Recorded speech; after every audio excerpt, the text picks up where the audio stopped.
เบื้องลึกคณะราษฎรหลอกลวงประชาชนเปลี่ยนแปลงการปกครองการปฏิวัติเปลี่ยนแปลงการปกครองของไทยในปีพุทธศักราช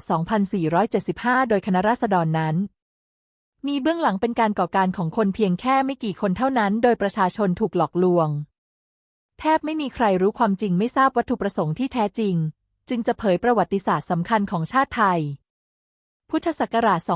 2475 ปลายเดือนเมษายนพระบาทสมเด็จพระปกเกล้าเจ้าอยู่หัวรัชกาลที่ 7เสด็จออกจากกรุงเทพแปรพระราชฐานฤดูร้อนไปประทับยังวังไกลกังวลหัวหินจังหวัดประจวบคีรีขันธ์ทรงมอบหมายให้สมเด็จพระเจ้าบรวงเจ้าฟ้าบริพัตรสุขุมพันธ์กรมพระนครสวรรค์วรพินิจเป็นผู้สำเร็จราชการแทนพระองค์พันเอกพระยาทรงซึ่งเป็นนายทหารบกชั้นผู้ใหญ่ผู้วางแผนการปฏิวัติทั้งหมดได้เสนอแผนการออกมา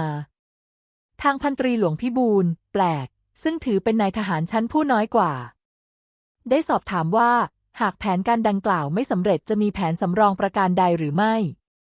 ทางพันเอกพระยาทรงไม่ตอบแต่ได้ย้อนถามกลับไปว่าแล้วทางพันตรีหลวงพิบูลแปลกมีแผนอะไรซึ่งทั้งคู่ได้มีปากเสียงกันหลังจากการประชุมจบแล้วพันตรีหลวงพิบูลแปลกได้ประรบกับนายทวีฝ่ายพลเรือนที่เข้าประชุมด้วยกันว่าตนเองกับพันเอกพระยาทรงไม่อาจอยู่ร่วมโลกกันได้วันที่ 23 มิถุนายน 2475 ข่าวของแผนการปฏิวัติดังกล่าวได้รั่วไหลไปถึงตำรวจในช่วงเย็นของวันนั้นอธิบดีตำรวจได้โทรศัพท์ถึงผู้สำเร็จราชการแทนพระองค์โดยกลับทูลขออำนาจในการจับกุมและจำคุกทุกคนที่เกี่ยวข้องกับแผนการดังกล่าวพระองค์ดำริว่าผู้ก่อการหลายคนเป็นผู้มีอิทธิพลและมีอำนาจมากจึงทรงตัดสินพระทัยเลื่อนพระบรมราชโองการออกไปเป็นวันรุ่งขึ้นการเลื่อนคำสั่งนี้มีความสำคัญอย่างมากต่อผู้ก่อการทั้งหลายช่วงเย็นวันเดียวกันหลวงสินธุในกองทัพเรือได้เกณฑ์เรือปืนจากอู่เรือขึ้นมาตามแม่น้ำเจ้าพระยาด้านความเคลื่อนไหวของฝ่ายพลเรือนเริ่มกันตั้งแต่เที่ยงคืนเช่นการควบคุมหัวรถจากรถไฟการเฝ้าสังเกตการตามบ้านเจ้านายและบุคคลสำคัญเพื่อล็อกไม่ให้ติดต่อสั่งการใดๆได้ร้อยโทประยูรเป็นผู้มีอำนาจสั่งการนายทหารเสนาธิการหนุ่มพร้อมกลุ่มของหลวงโกวิทควงได้สั่งยึดที่ทำการไปรษณีย์และโทรเลขรอบพระนครและตัดสายโทรศัพท์การสื่อสารทั้งหมดระหว่างพระบรมวงศานุวงศ์และสมาชิกฝ่ายบริหารอาวุโสจึงถูกตัดขาดบ้านพักทั้งหมดอยู่ภายใต้การตรวจตราและเฝ้าระวังโดยสมาชิกคณะราษฎรทั้งพลเรือนและทหารเมื่อถึงตอนเช้าหลวงสินธุในกองทัพเรือก็ได้เล็งปืนเรือตรงเข้าใส่พระราชวังบางขุนพรหมของผู้สำเร็จราชการแทนพระองค์และได้เกณฑ์ทหารเรือติดอาวุธ500 นายพร้อมที่จะยึดพระที่นั่งอนันตสมาคมซึ่งตั้งอยู่ณใจกลางพระนครและเป็นส่วนหนึ่งของพระราชวังดุสิตวันที่ 24 มิถุนายน 2475 เวลาประมาณ 4 นาฬิกาหลวงประดิษฐ์ปรีดีลอยเรืออยู่ในคลองวัดบวรนิเวศวิหารเพื่อรอเวลาแจกใบปลิวประกาศคณะราษฎรแก่ประชาชนซึ่งหากทำการไม่สำเร็จก็จะนำใบปลิวนั้นทิ้งลงในน้ำทันทีเวลาเดียวกันพระยาพหลออกจากบ้านไปพร้อมกับพระประสาทที่ขับรถมารับมุ่งหน้าไปยังบริเวณทางรถไฟสายเหนือตัดกับถนนประดิพัฒน์เพื่อสมทบกับกลุ่มของพระยาทรงใกล้กับพระที่นั่งอนันตสมาคมจากนั้นเดินทางไปกับผู้สมคบคิดจำนวนหนึ่งเดินทางไปที่กรมทหารม้าที่1รักษาพระองค์ที่แยกเกียรติกายเพื่อลงเอากำลังทหารและยุทโธปกรณ์มาใช้ในการปฏิวัติที่นี่เป็นที่เก็บยานยนต์หุ้มเกราะส่วนใหญ่ในกรุงเทพเมื่อมาถึงพระยาทรงได้ออกอุบายโดยว่ากล่าวตำหนินายทหารผู้รับผิดชอบค่ายที่กำลังหลับอยู่โกหกว่ามีการลุกฮือของชาวจีนเกิดขึ้นในพระนครและกำลังเปิดประตูค่ายทหารมีการระดมยิงทหารด้วยอุบายดังกล่าวเป็นผลเกิดความสับสนและความโกลาหลขึ้นที่คลังแสงอาวุธภายในกรมทหารม้า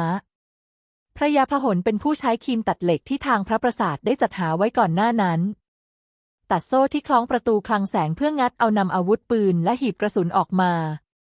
พระปราสาทเข้ายึดรถยานรบรถยนต์หุ้มเกราะและรถบรรทุกพร้อมกำลังทหารม้าเป็นผลสำเร็จจับกุมผู้บัญชาการกรมทหารได้และนำตัวไปคุมขังหลวงพิบูลได้รับคำสั่งให้เฝ้านักโทษยานยนต์หุ้มเกราะรวมไปถึงรถถังจำนวนหนึ่งถูกเกณฑ์และได้รับคำสั่งให้มุ่งหน้าไปยังพระที่นั่งอนันตสมาคมทั้งหมดเคลื่อนกองกำลังไปยังกรมทหารปืนใหญ่ที่1รักษาพระองค์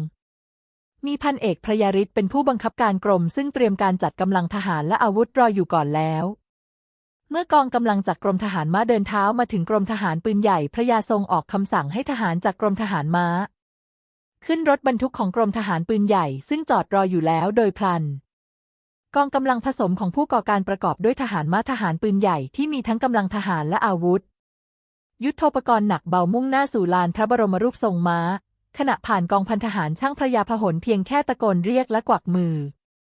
ทหารช่างที่กำลังฝึกอยู่หน้ากองพันก็กระโดดขึ้นรถตามมาด้วยโดยทุกคนไม่ทราบวัตถุประสงค์ที่แท้จริงว่าจะไปไหน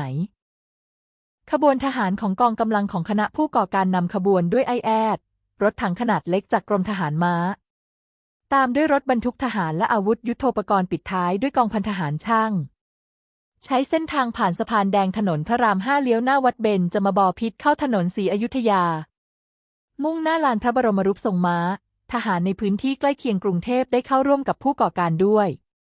เนื่องจากได้รับคำสั่งหลอกหลายสัปดาห์ก่อนหน้านั้นแล้วว่ากำลังจะมีการฝึกซ้อมทางทหารเกิดขึ้นและไม่มีใครทราบเลยว่าพวกตนจะเข้าไปมีส่วนในการปฏิวัติ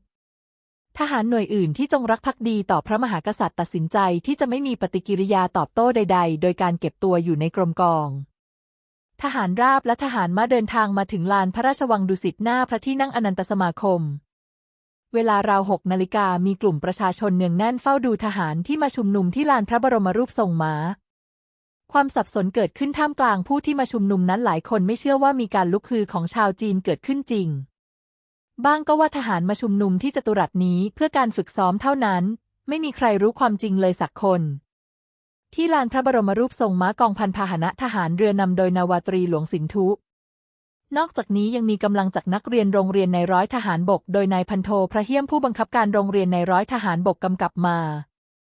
ส่วนกองพันทหารราบที่11ของพันตรีหลวงวีระซึ่งกำลังฝึกทหารอยู่ที่ท้องสนามหลวงนั้น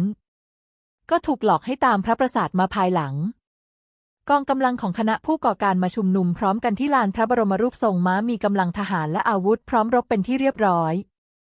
ทหารทั้งปวงที่มาชุมนุมอยู่ณลานพระบรมรูปทรงม้าในวันนั้นต่างมาโดยไม่รู้ว่ากำลังมีการปฏิวัติ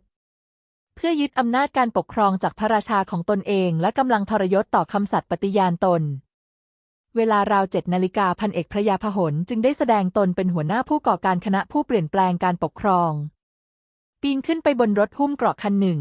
มีนายทหารของคณะผู้เปลี่ยนแปลงการปกครองทั้งทหารบกทหารเรือกระจายกันคุมเชิงอยู่รอบๆและอ่านประกาศแถลงการยึดอำนาจเสียงสนั่นดังลั่นซึ่งเป็นแถลงการภาษาเยอรมันแต่อ่านเป็นภาษาไทยสถาปนารัฐอันมีรัฐธรรมนูญขึ้นในสยามขอให้นายทหารที่มีได้เกี่ยวข้องกับการปฏิวัติอยู่ในความสงบอย่าทำการขัดขวางและไม่ให้ออกจากลานพระรูปไปจนกว่าจะได้สั่งให้กลับไปผู้ก่อการเปล่งเสียงตามมาด้วยเหล่าทหารเพราะความไม่เข้าใจในสถานการณ์จริงที่เกิดขึ้นทั้งหมด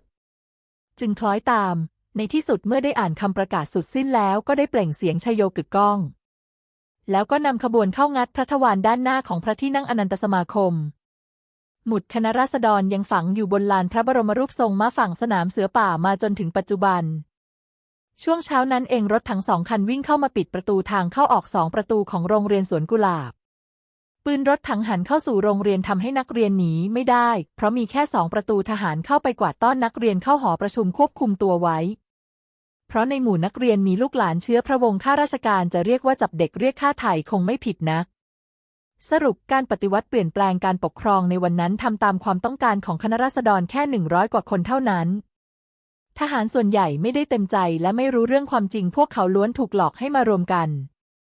ยิ่งประชาชนทั่วไปไม่มีใครยินยอมพร้อมใจและไม่มีส่วนร่วมเลยสักคนด้วยความไม่พร้อมของคณะราษฎรเองและการศึกษาเรื่องประชาธิปไตยของประชาชนครั้งนั้นก่อให้เกิดการทะเลาะเบาะแว้งแข่งแย่งชิงอำนาจกันเองในกลุ่มคณะราษฎร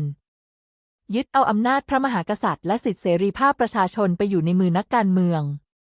ประชาธิปไตยจึงล้มลุกคลุกคลานต่อเนื่องนานกว่า92 ปีมาจนถึงในปัจจุบันดูจบแล้วโปรดให้กำลังใจทำเรื่องใหม่โดยกดไลค์กดแชร์คลิปนี้ไว้พร้อมกดติดตามเพื่อไม่ให้พลาดบทวิเคราะห์ตอนต่อไป